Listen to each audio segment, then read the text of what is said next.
Jeff and Lulu, I'm in the opinion poll studio.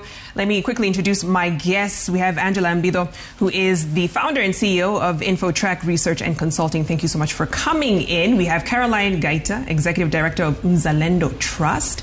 And last but not least, Dr. Tom Wolf, Research Analyst at TIFA. Thank you all for joining me. What's been interesting, the common theme across the poll findings was most Kenyans feel the country is going in the wrong direction. And this is primarily linked to the cost of living. Angela, interesting stat that came out of the InfoTrack poll. The president got a C. You know, we're obsessed with grading. What does that mean? Because it showed the average in terms of how he's performed in the last year. But what informed that grade? Victoria, thank you very much. This was a very simple question, which is a perception question on the president's performance based on, that which the citizenry perceives to be the president's role. So we didn't actually query in detail, as we did in December, all the promises that he had made and said that he would do in his first 100 days.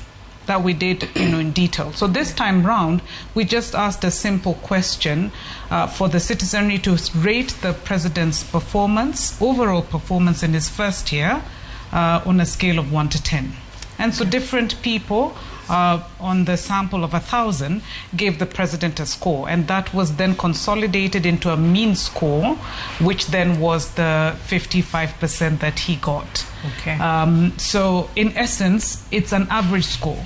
And if you perhaps looked at the poll findings, then you'll see that there was quite a substantive number of people who actually gave him a poor rating.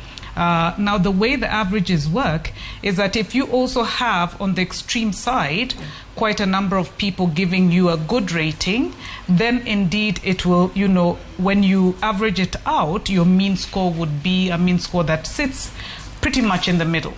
Right. And so, it depends on how one wants to look at it. I mean, you and I were just talking about our kids going into university and of course the grades they have to get to make it, the threshold. Right. And so a C score at this stage for, a government that came in on a pedestal of wanting to do better, claiming to have the solutions, is by no means not a good score and should worry the government of the day. Let me bring Tom in here because